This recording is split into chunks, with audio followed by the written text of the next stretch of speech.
tema de hoje é sobre uma obra intitulada A Joia Ornamento da Liberação, escrita por um monge tibetano no século XI, de nome Je Gampopa, o Venerável Gampopa. Essa obra é uma obra magna dentro do budismo tibetano.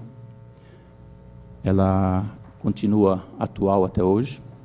Ela é estudada, ela é lida, estudada e praticada por todos os budistas da escola Kagyu,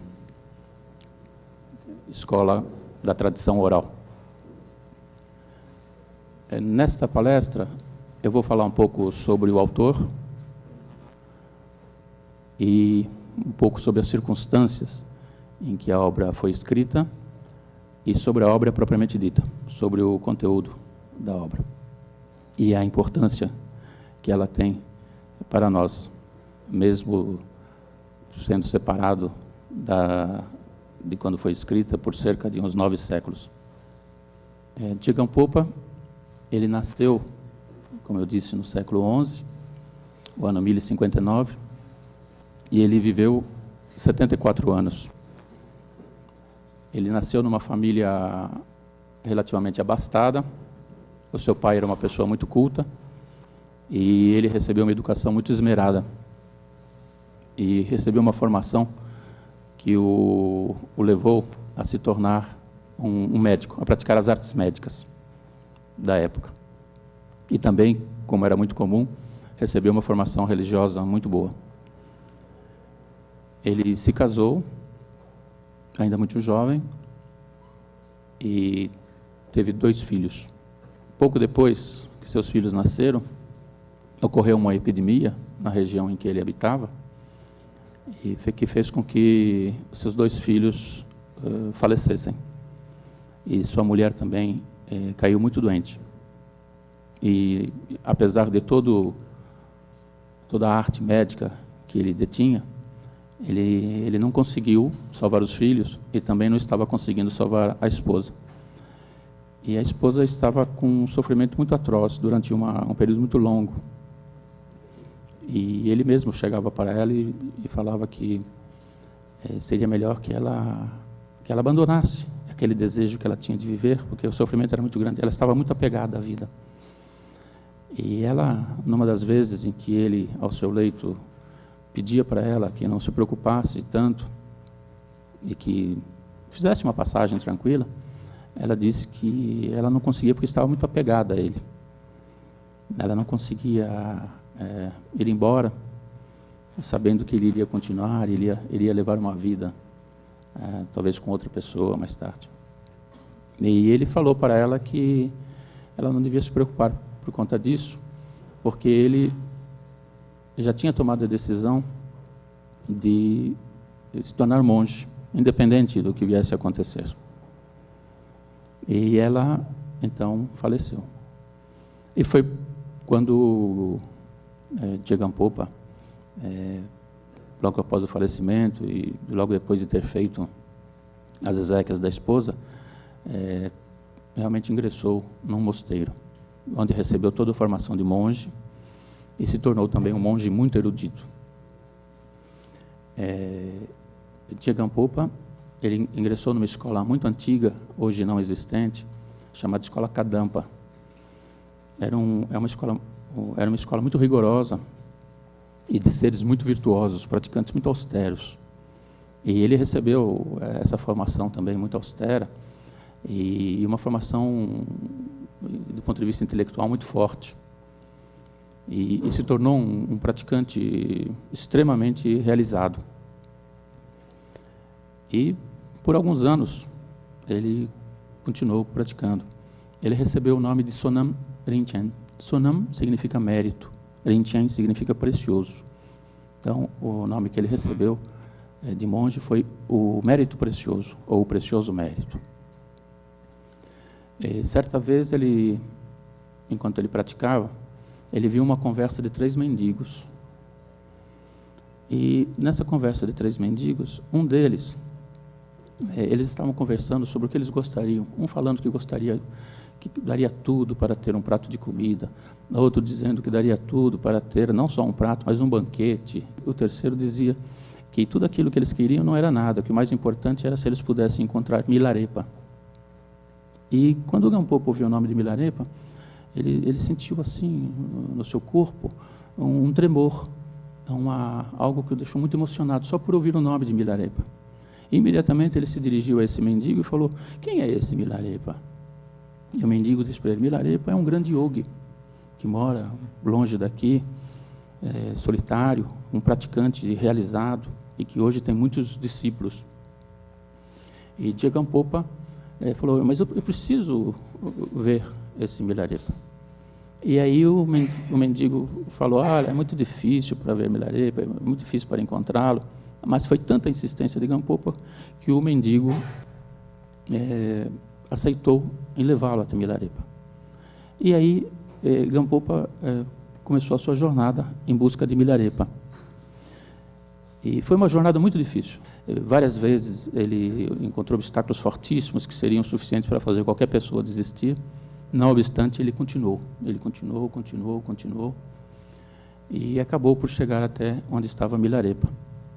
Pouco antes de Gampopa chegar aonde estava Milarepa, os discípulos haviam perguntado a Milarepa quem seria o sucessor dele, que, como Milarepa já estava idoso, perguntaram: mestre, está na hora, talvez, do senhor indicar quem será o seu sucessor, quem que estará encarregado de levar adiante os ensinamentos. E Milarepa disse: tudo bem, no dia seguinte eu darei a resposta.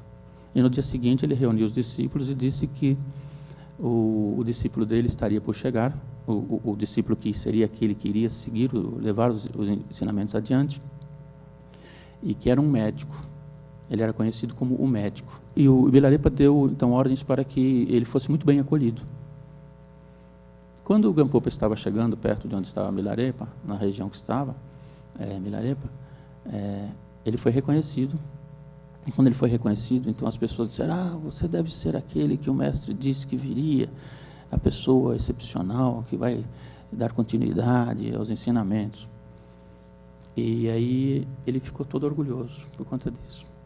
Ele falou: nossa, eu devo ser uma pessoa muito importante mesmo, né? Porque todo mundo está me esperando aqui assim, devo ter muito mérito mesmo. Aí ele falou assim: sim, sou eu, então eu gostaria de falar com o mestre Milarepa. Aí as pessoas foram até Milarepa e falaram: mestre, chegou o discípulo esperado. Mas Milarepa, na onisciência que tinha, percebeu o orgulho de Gampopa e falou que não podia atender, que ele deveria esperar. Ele ficou cerca de 15 dias esperando. Somente quando ele realmente deixou de lado todo o orgulho de que ele era uma pessoa muito importante, foi que Milarepa o atendeu. E quando o atendeu, Milarepa entregou uma tigela com aquela bebida chang, que é a cerveja tibetana, e falou assim para o Gampopa: tome, beba. E Gampopa era um monge estrito, aquele monge com aquela formação. Então, bebida alcoólica, nem pensar. Aí o Gampopa pensou assim, né? Mas era tanta fé que ele já tinha em Milarepa que ele tomou, o que mostra que ele estava preparado para receber os ensinamentos. E a partir daí, Milarepa disse que o ensinamento estaria vertido de um recipiente para o outro, e imaculadamente. Ele estava preparado para realmente ser o discípulo. E aí começaram os ensinamentos. Ele recebeu todos os ensinamentos de Milarepa, e depois de muitos ensinamentos que ele recebeu, Milarepa disse que ele deveria se dirigir para uma região, Gampodar, e deveria também ficar em retiro, isolado, e depois começar a ensinar. Quando Gampopa estava indo embora, o Milarepa o acompanhou até uma certa parte. E havia um pequeno rio. Aí o Milarepa falou: daqui eu não passo mais, você segue. E o Gampopa ficou muito triste, porque ele percebia que acho que não veria mais o mestre. E Milarepa ficou assim, né, junto a uma rocha, e Gampopa foi se afastando, mas ele se virou e falou assim: mas mestre, não tem um último ensinamento que o senhor queira me dar?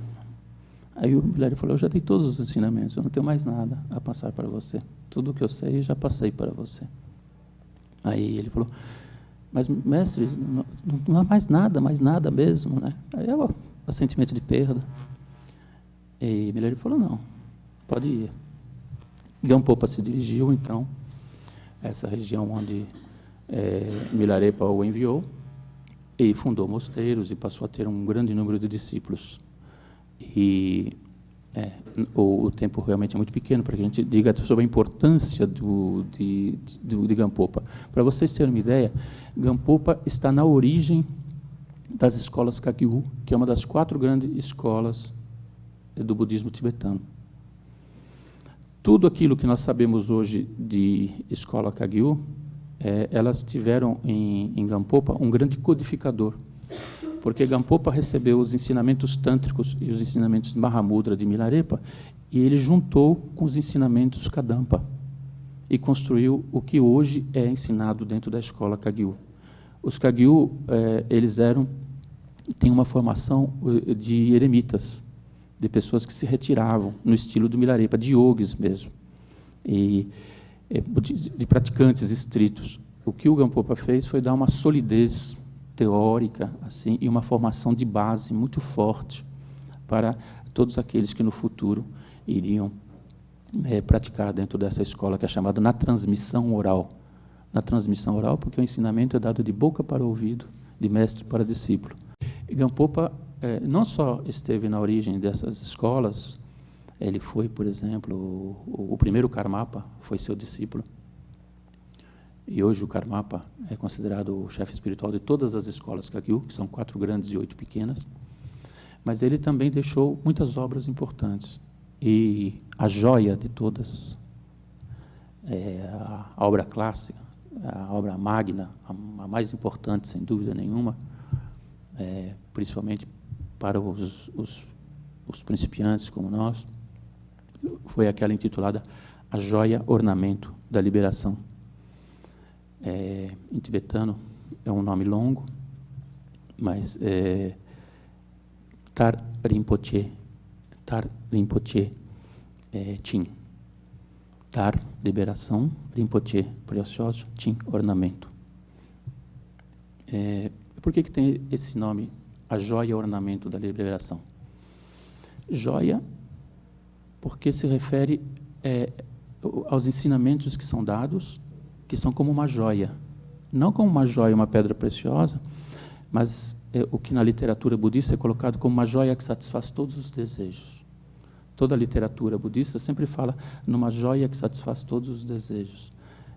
Não são joias assim, no estrito, como nós entendemos, mas ela tem a capacidade de realizar todos os desejos dos seres em busca da liberação. Preciosa, Rinpoche, joia, Norbu. Por que preciosa? Porque é aquela joia que mais interessa aos seres. Você pode ter uma joia que lhe dá a riqueza material, mas essa te dá a transcendência de tudo que é material ou mesmo espiritual, que é a liberação. Por isso que é uma joia preciosa. Não é preciosa no sentido material. E o que pode parecer estranho, por que ornamento?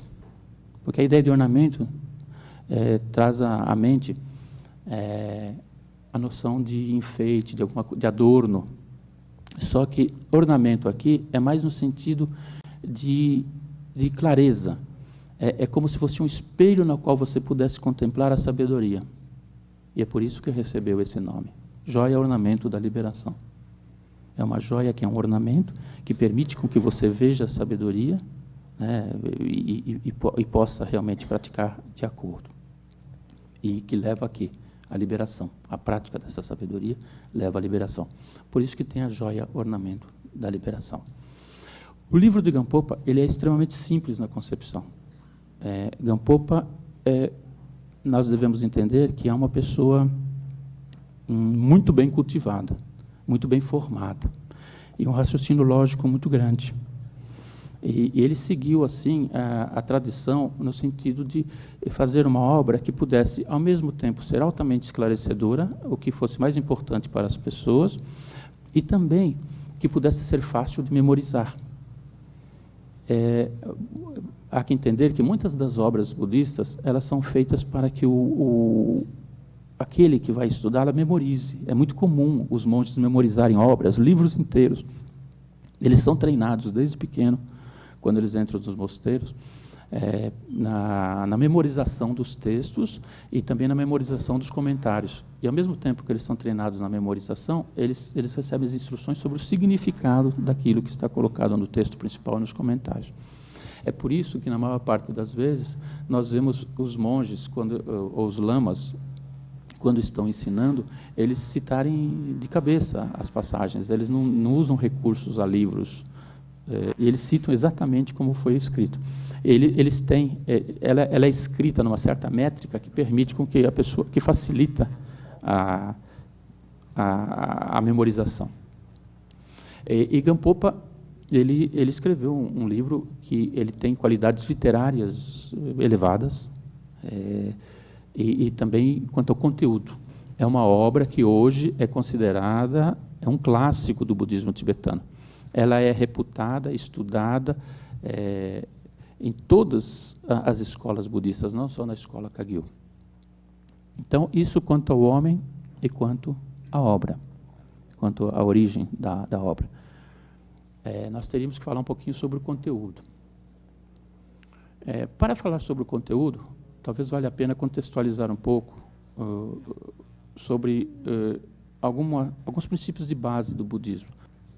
Mas há uma perspectiva budista que diz que todos os seres, não importam em que reino eles estejam vivendo, e quando nós falamos seres, são seres, todos os seres sencientes, todos os seres que têm mente, e por falar em todos os reinos, nós estamos falando em reinos que são visíveis ou reinos invisíveis, e todos os seres, do ponto de vista budista, eles aspiram à felicidade, ou dito de outra maneira, eles aspiram a não ter sofrimento. Mesmo que não haja uma formulação do que seria essa felicidade, mas com certeza todos os seres buscam escapar do sofrimento. E é colocado também, na perspectiva budista, que não obstante essa seja a aspiração a que todos os seres buscam incessantemente, consciente ou inconscientemente, os seres não conseguem tomar decisões, quando têm a liberdade de tomar decisões, que levam a esse afastamento do sofrimento. Não obstante, o budismo reconhece que é possível você atingir esse afastamento do sofrimento, da insatisfatoriedade de existência nesses reinos. O que o Gampopa ensina é o caminho para isso. Então, ele faz passo a passo, em detalhes, ele dá a fundamentação e a prática que é necessária para que o ser possa percorrer o caminho gradualmente, por isso que é a etapa gradual, para atingir a liberação. Por ser um ensinamento que mostra o caminho e o caminho gradual, e por ser um caminho que une as tradições do Mahamudra e da escola Kadampa, ele foi considerado um dos primeiros Lamrim que chegaram ao Tibete, e também o primeiro Lamrim feito por um tibetano. Lamrim significa caminho gradual. Lam, caminho, Rim, gradual. Então, ele foi o primeiro tibetano a escrever um Lamrim, uma obra que mostra o caminho passo a passo e tornar essa obra disponível. Antes dele, um indiano que foi chamado ao Tibete, chamado Atisha, isso no século X, ele fez um Lamrim também, um Lamrim muito, muito curto e muito importante, que está na origem de todos os Lamrim. E Atisha foi aquele que deu origem à escola Kadampa, a qual o Gampopa pertenceu. Então, Atisha fez o primeiro Lamrim, mas era um indiano que foi para o Tibete, uma obra muito curta, unindo as tradições do pequeno e do grande veículo, sendo que do grande veículo, tanto dos sutras como dos tantras, e depois o primeiro tibetano verdadeiro a escrever no Lamrim foi Gampopa. E depois disso nós tivemos outros que escreveram sobre Lamrim, sendo que os mais famosos, o mais famoso, certamente, hoje mais famoso mesmo que Gampopa, de um certo sentido, é o Tsongkhapa. Tsongkhapa, que está também na origem da escola Gelugpa, que é a escola a qual pertence o Dalai Lama. E só de passagem assim, o Dalai Lama não é o líder espiritual da escola Gelugpa. Ele pertence à escola Gelugpa, mas o líder espiritual da escola Gelugpa é um outro lama. E Tsongkhapa, ele escreveu 3 versões do Lamrim. Uma versão longa, uma versão intermediária e uma versão bem curta. E dessas 3 versões, nós tivemos vários comentários. E hoje vocês encontram muito desses comentários, inclusive, se não me engano, existe agora um livro que está à venda do Dalai Lama, chamado O Caminho da Felicidade, que é um comentário sobre um comentário feito por um Panchen Lama sobre a obra, sobre uma das versões de Tsongkhapa, do Lamrim de Tsongkhapa. Mas voltando ao Lamrim de Gampopa, ele estruturou de uma maneira extremamente lógica, É um primor. Nós temos hoje 4 traduções em inglês, 4 traduções em inglês, uma muito recente que acabou de ser feita, editada na Nova Zelândia, e as outras 3 nos Estados Unidos, e temos uma tradução em francês. Isso é o que nós temos hoje. E esperamos que em cerca de 2, 3 anos nós venhamos ter uma tradução também aqui no Brasil da obra de Gampopa. Ele começa, como todos os livros, fazendo uma homenagem.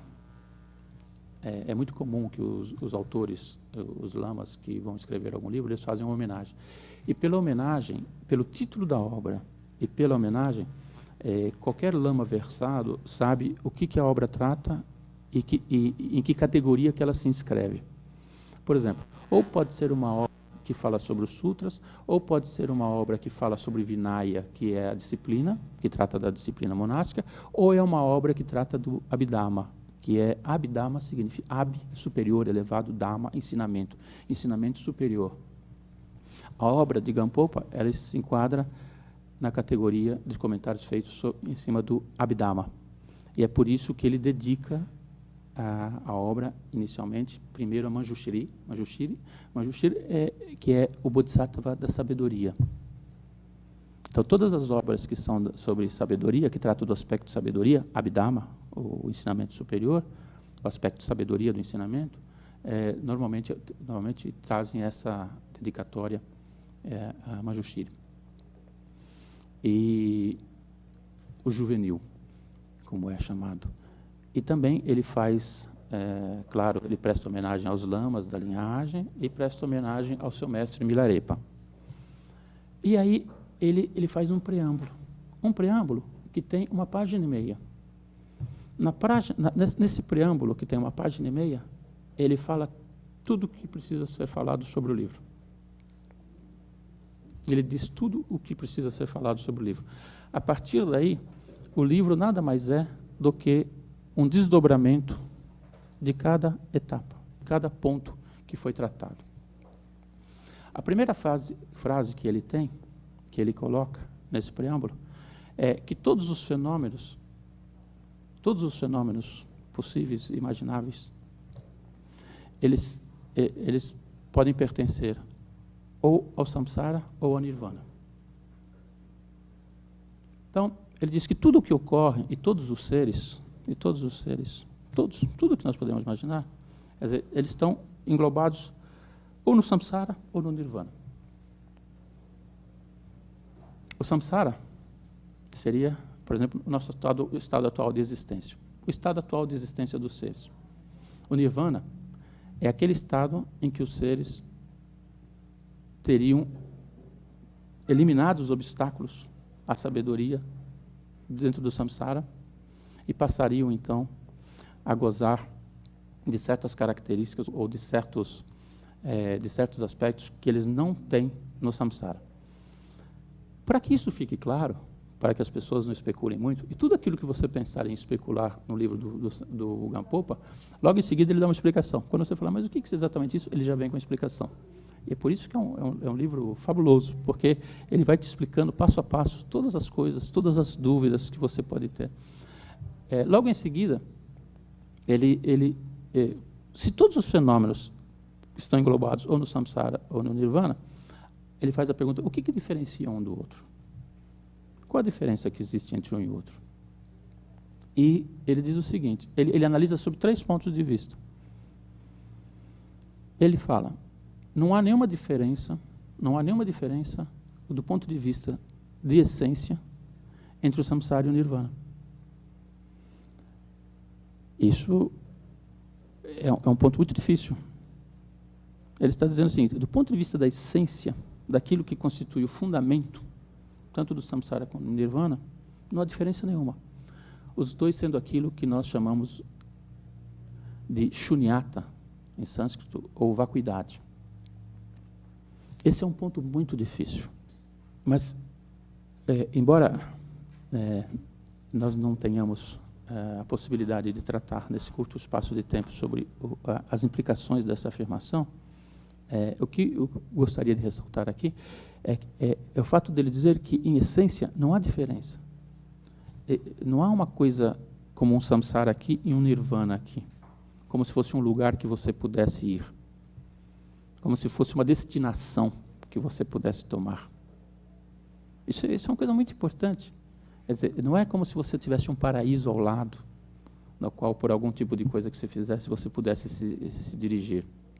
Ele está dizendo que, do ponto de vista mais radical, mais essencial, tanto aquilo que nós chamamos samsara, como aquilo que nós chamamos nirvana, são exatamente a mesma coisa.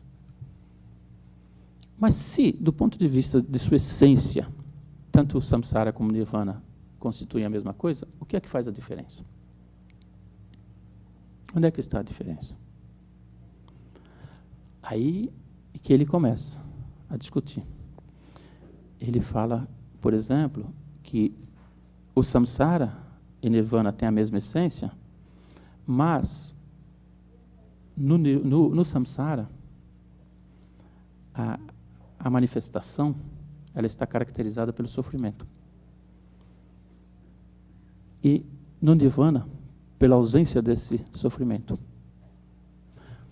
Aqui é importante também fazer uma pequena observação a respeito do que é chamado sofrimento. Do ponto de vista de sofrimento, do que é chamado sofrimento, que é a palavra dukkha, em Pali, e ligeiramente a mesma pronúncia também em sânscrito, ela no Ocidente tem sido traduzido por sofrimento, mas a palavra ela tem o sentido de insatisfatoriedade. É uma situação insatisfatória. E é por isso, tudo aquilo que é insatisfatório, de certo modo, traz um certo tipo de sofrimento. Mas não é um sofrimento apenas, como nós percebemos, esse sofrimento físico e esse sofrimento mental ou psíquico, que é muito fácil de perceber. A dor, por exemplo, de uma doença, o sofrimento pela perda, esses todos nós percebemos. Esses são muito fáceis de perceber. Isso é chamado o sofrimento do sofrimento no budismo. Mas, quando ele fala em sofrimento, ele está dizendo também sobre um outro tipo de sofrimento, ou de insatisfatoriedade, melhor dito, que é mais sutil.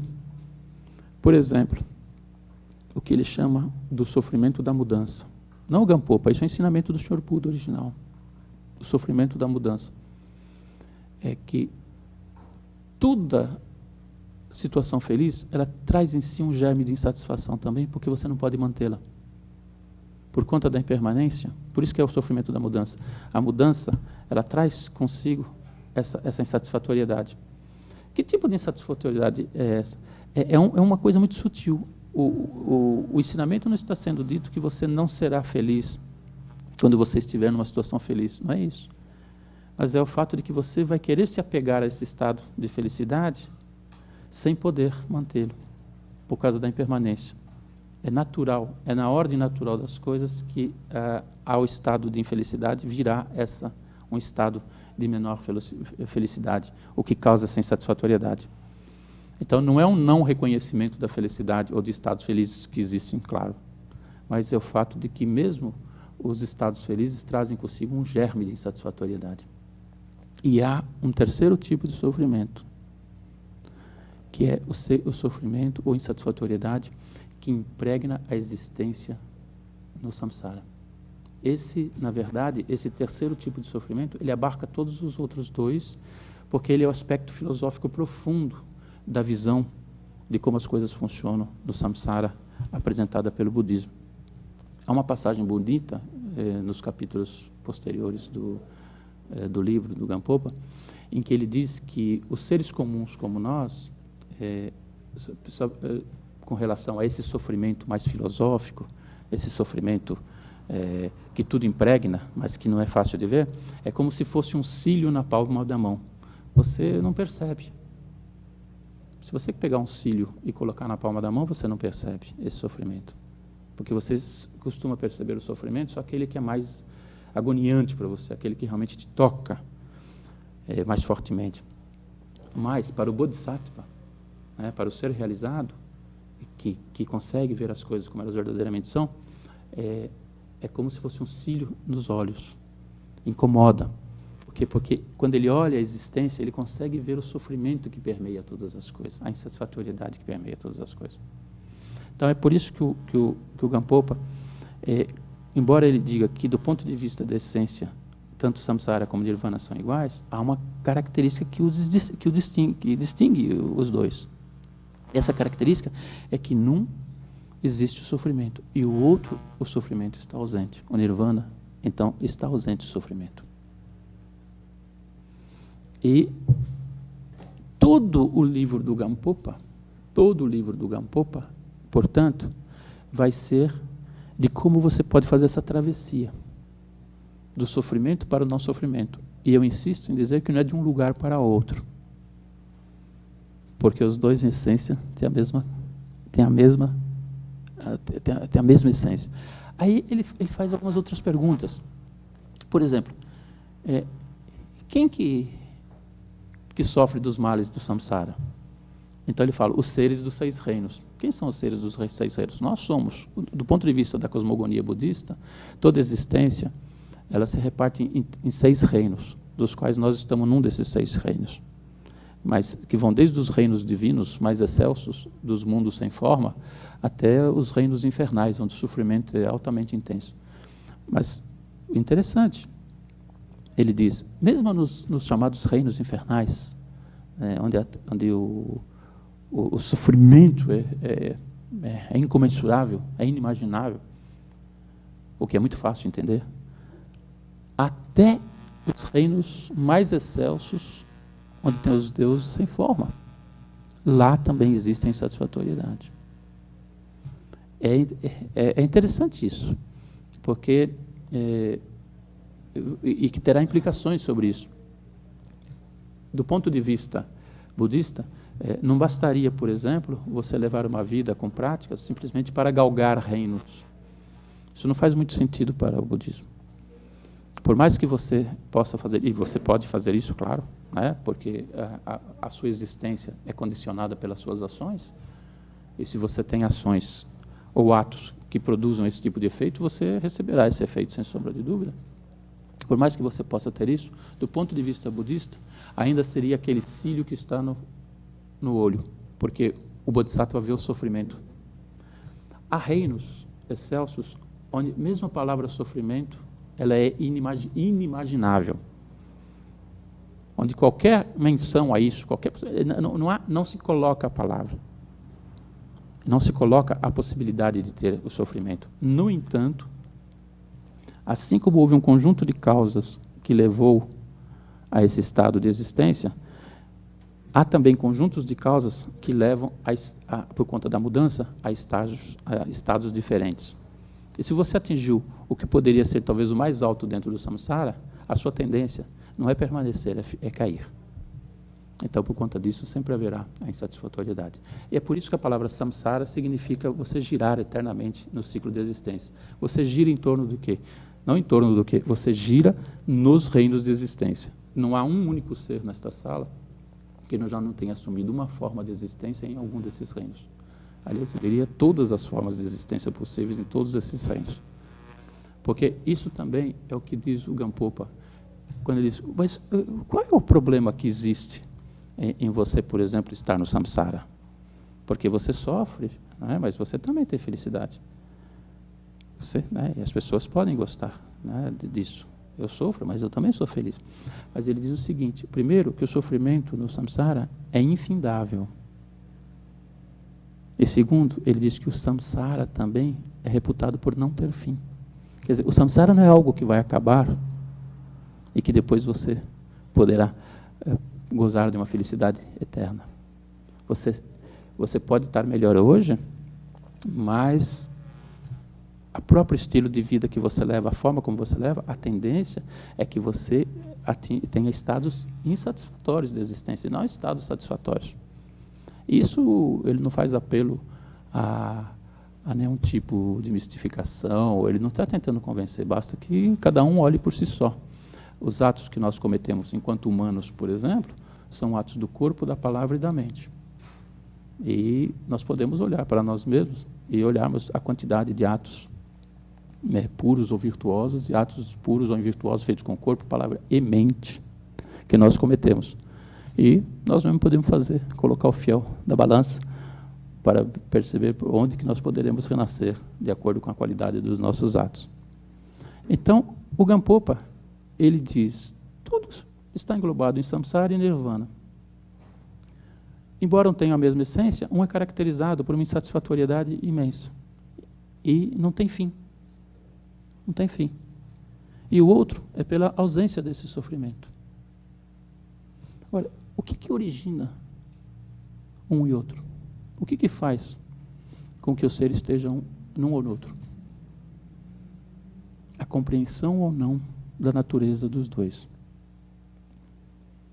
Interessante isso. Ele não inventa nada, não cria nada. Ele chega e fala assim, se você compreende a natureza do samsara e compreende a natureza do nirvana, porque compreendendo um, você compreende o outro automaticamente, você está liberado. E compreender, para Gampopa, não é compreender intelectualmente. Quando ele fala, se você compreende, é que você vivencia, é uma experiência vívida, real, do que é um, o que é outro. E como ele diz que os dois são essência e vacuidade, é você compreender essa essência que é chamada vacuidade, Tathagata Garbha, você encontra Sugata Garbha, você encontra vários nomes na literatura, a natureza de Buda, vários nomes que você encontra. Então, se você compreender verdadeiramente a essência, ou colocado de outra maneira, se você realizar essa essência, ou seja, se você realizar a vacuidade, automaticamente você está liberado. Ou seja, você transcendeu o sofrimento. Veja só, o Gampopa e os ensinamentos budistas, eles não dizem que você tem sofrimento e você tem um lugar onde seja felicidade. Isso, na verdade, é um recurso de linguagem. Eles dizem que você está no estado de sofrimento, de insatisfatoriedade, ou vamos frisar bem, e que você pode, sim, atingir um estado de não sofrimento, que é um estado que transcende, aquilo que nós chamamos de sofrimento ou felicidade. Porque se você fala em felicidade, automaticamente você está na dualidade. Então, está se falando de um estado onde a dualidade não se coloca. E nós estamos falando de um estado. E que tipo de estado? Estado de mente. Então, a mente que realiza a vacuidade é a mente que se libera. Ora, partindo dessas premissas, Gampopa se pergunta, bom, e o que eu preciso fazer? O que eu preciso fazer? Porque ele já disse, olha, o que é, e ele falou que não tem fim, né? Que isso não tem fim, essa insatisfatoriedade não tem fim, ela não acaba por si só, não é algo que tem uma duração limitada. e vai acabar por si só. E o sofrimento, você pode estar melhor agora, mas você vai ficar girando em condições que podem ser piores, melhores, mas sempre terá sofrimento. Então ele pergunta assim, a seguinte: o que é preciso fazer? E todo o livro, a partir daí, ele diz ele vai trabalhar em 6 pontos e ele vai desenvolver ponto por ponto desses 6, que constituem exatamente o que precisa ser feito. Quais são esses 6 pontos? Rapidamente. Ele chama, o primeiro ponto, é a causa primeira do despertar. O que é a causa primeira do despertar?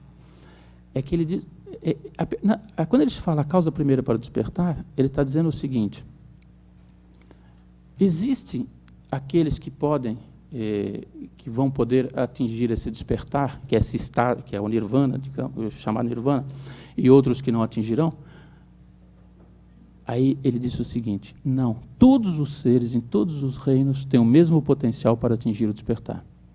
Então, a causa primeira para o despertar é o que ele chama da natureza de Buda, ou o potencial do despertar. Todos os seres, sem nenhuma exceção, dos reinos mais excelsos aos reinos de maior sofrimento nos infernos, possuem essa causa primeira do despertar. Ela não há maior, nem menor, nem melhor em um ou outro. Todos os seres possuem. Aí ele faz a seguinte pergunta: se todos os seres possuem, por que nem todos os seres atingem, então, o despertar? Aí ele coloca o seguinte, que embora todos os seres possuam essa causa, alguns seres têm melhores condições do que outros para poder atingir essa causa, esse despertar. Então, o segundo ponto que ele analisa é chamado o suporte. Então, ele diz o seguinte, que, claro, todos os seres, por definição, possuem essa natureza de Buda. Todos os seres possuem essa natureza de Buda. Mas, de todos os tipos de existência, existem algumas que são mais propícias para que você possa atingir esse despertar. E de todas as existências que existem, é a existência humana aquela que é mais propícia. Mais propícia que as divinas, que as existências divinas.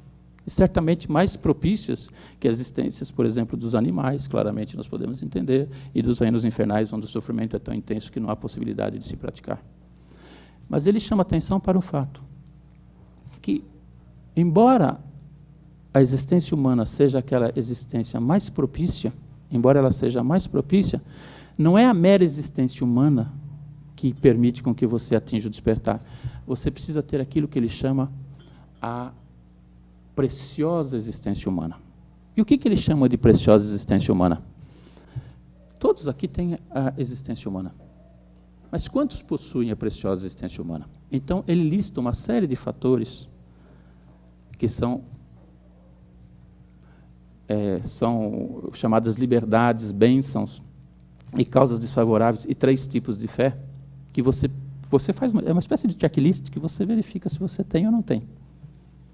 Que você tem ou não tem. Por exemplo, é dito o seguinte, eu vou falar da parte que ele fala da fé, rapidamente, dos 3 tipos de fé, que a palavra é Shraddha. Shraddha não é fé como nós talvez entendamos, tem mais a ver com confiança. E ele fala que você tem que ter uma fé, ou uma confiança, chamada confiança da aspiração, uma confiança que vem da convicção, e uma confiança que vem da clareza. Então, a fé não é uma entrega, pura e simplesmente, o que, aliás, é bom quando uma pessoa tem essa característica. Mas ele diz que se você tiver, primeiro, e como o próprio Dalai Lama diz, sem aspiração, você não tem nenhuma motivação para poder avançar. Se você não aspira a praticar o caminho, não adianta alguém mostrar o caminho. Mas, além dessa confiança, você precisa ter alguma coisa que vem da convicção. A convicção de que aquele ensinamento é realmente um ensinamento que lhe trará resultados. E você precisa ter a clareza. A clareza é a compreensão profunda sobre aquilo que está sendo ensinado. É isso que ele chama das 3 fés. E uma série de outras condições. Por exemplo, outras condições do tipo, você ter nascido numa época em que tem existido um instrutor, um Buda. E que este Buda tenha querido ensinar. E que mesmo que o Buda tenha ensinado, que você tenha nascido num local onde esse ensinamento esteja disponível. E mesmo que você esteja no local onde esse ensinamento esteja disponível, que você possa ter encontrado mestres que estejam ensinando. Então, há uma série de condições que ele vai dizendo. Eu diria que todas as pessoas aqui hoje têm condições de preencher essas condições. Então, no suporte, ele fala, o segundo ponto dele, ele diz, você precisa ter a preciosa existência humana. Mas então, se todos têm a natureza de Buda, e se nós temos a preciosa existência humana, o que impede de atingir o despertar? Que é o terceiro ponto. Aí ele fala, você precisa da chamada causa circunstancial. Qual é a causa circunstancial? A causa circunstancial é que você precisa de um instrutor, é o mestre, o amigo espiritual. Se não tiver aquele que lhe mostra o caminho, você não terá como avançar. E ele, então, vai discutir tudo, um capítulo inteiro sobre isso. Sobre cada um desses pontos ele vai discutir em detalhe. Bom, se você tem a natureza de Buda, todos têm, todos os seres. Se você tem o suporte, que é a preciosa existência humana, se você tem a felicidade ou o mérito de ter encontrado um amigo espiritual, o que impede você de avançar? Aí ele fala do quarto ponto, que é o método. E quanto ao método, ele diz o seguinte, você tem que ultrapassar 4 obstáculos. São 4 obstáculos.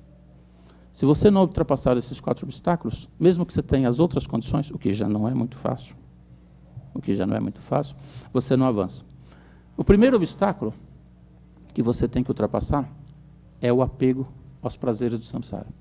Você está muito apegado a esta existência, a esta vida, aos prazeres que esta vida pode lhe trazer.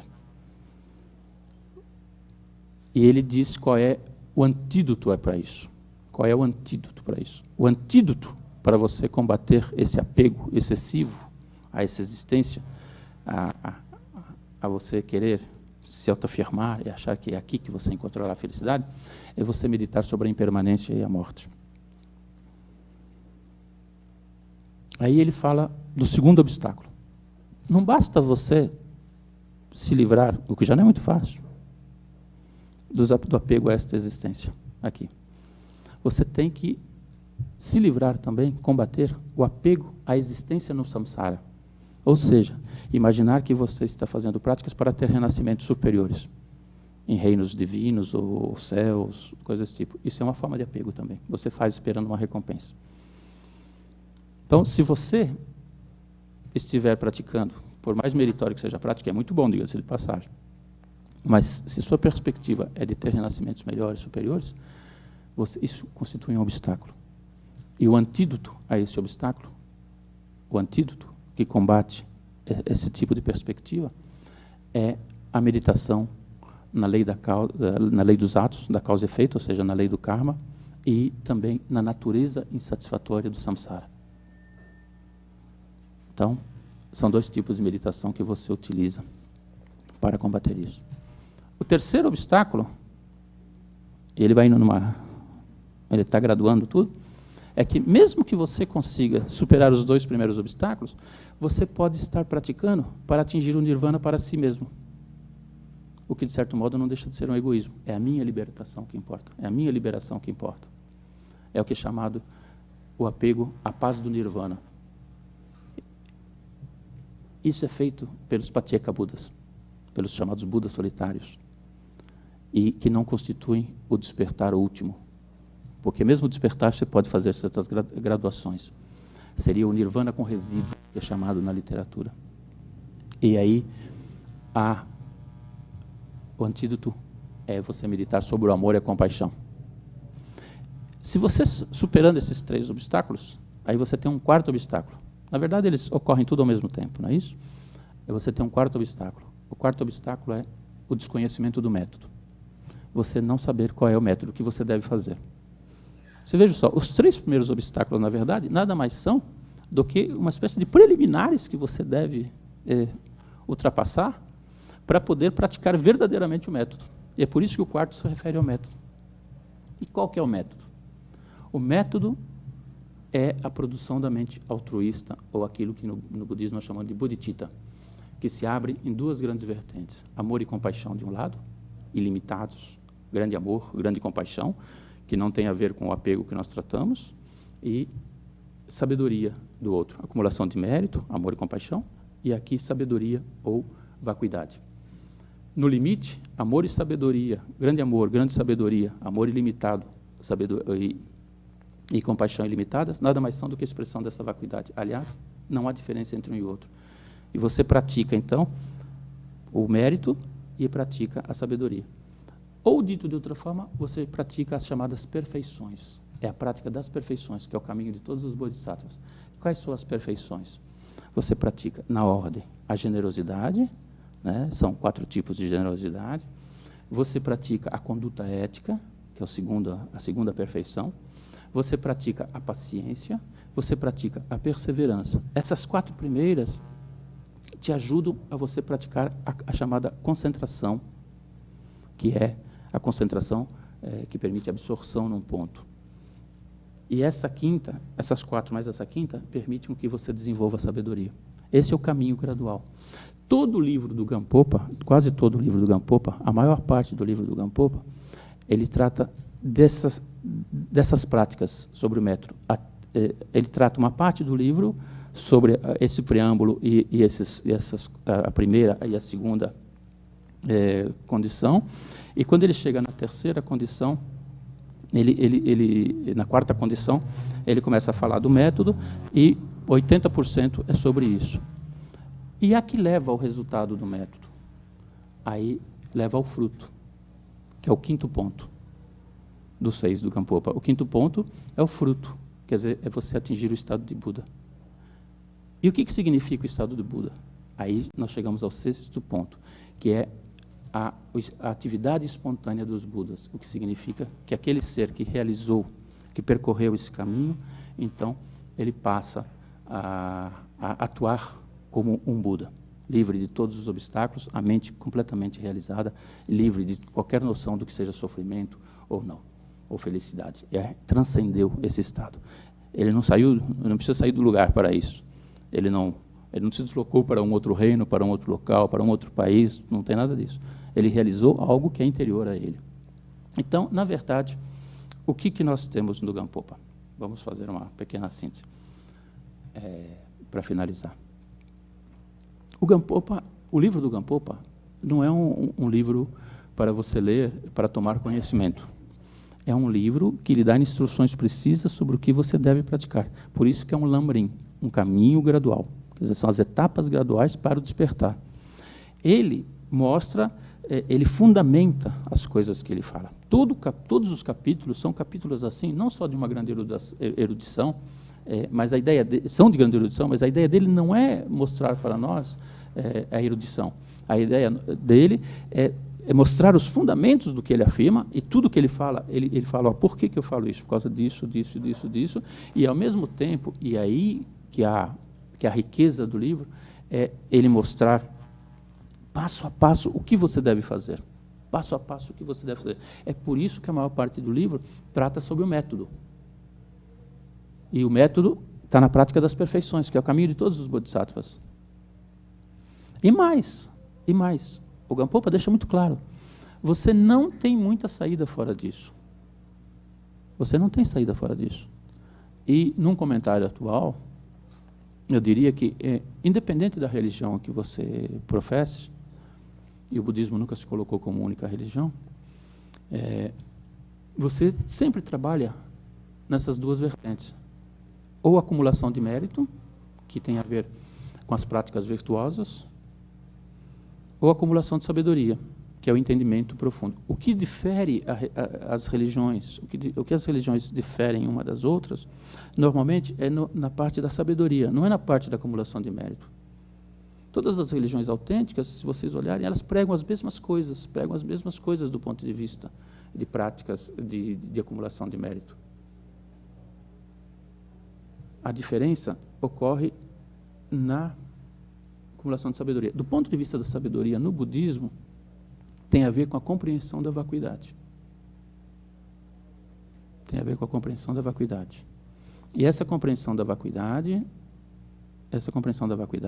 ela é feita se você preenche certos requisitos. Além do que ele falou nos 3 primeiros pontos, das outras coisas, dos obstáculos também, é você compreender exatamente que para você atingir a sabedoria, que é a 6ª perfeição, você realizar, você pratica a generosidade, você pratica uma conduta ética, você tem que praticar a paciência, você tem que praticar a perseverança, o esforço, e você tem que praticar a concentração, quer dizer, estabilizar a mente, para só então você poder penetrar na realidade tal como ela é. A vacuidade, para o budismo, essa realização da vacuidade, é ver as coisas como elas são. Isso na verdade,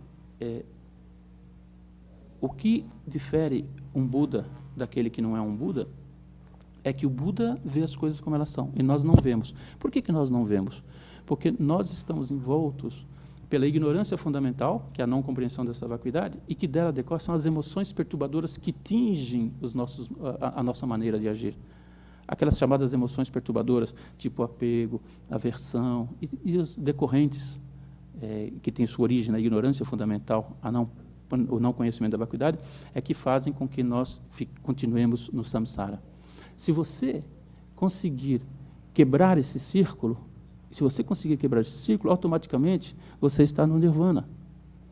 Quer dizer, o nirvana, na verdade, é um estado em que você pode atingir de relacionamento com as coisas, com os seres, com todo o universo, no final das contas, nos múltiplos universos admitidos pelo budismo, desde que você tenha realizado a compreensão da vacuidade.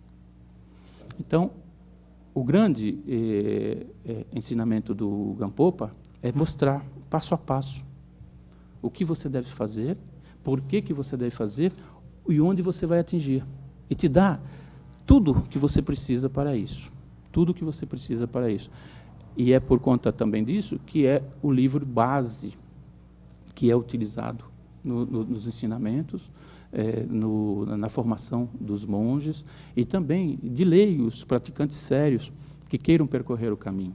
Ele é um livro que é uma obra magna, é um clássico, é um livro excelentemente escrito, muito bem escrito, mas o maior mérito é que é uma joia. É por isso que chama a joia e ornamento da liberação. É uma joia que realiza todos os desejos, permite realizar todos os desejos. É um ornamento porque permite ver claramente. E é da liberação porque não é uma joia comum, não são desejos mundanos, desejos relacionados ao samsara ou à paz no nirvana, mas é o desejo que permite com que os seres possam realmente operar para o bem de todos os seres. O ensinamento fundamental, encerrando, do Gampopa, quando ele diz que todos os ensinamentos budistas têm a ver com bodhicitta, que é a produção da mente altruísta, ele diz o seguinte: não há nenhuma forma de avançar sem que amor e compaixão sejam desenvolvidos. E se você trabalhar amor e compaixão, não aquela que nós demonstramos hoje, que está com muito apego, mas aquele amor e compaixão equânimes, que nós chamamos de amor e compaixão ilimitados, automaticamente você estará realizando a sabedoria, a vacuidade. E na raiz de tudo isso está nada mais, nada menos do que você fazer as coisas para o bem dos outros e pensar menos em si mesmo. Sem isso, não há como avançar. Essa é a essência do ensinamento de Gampopa.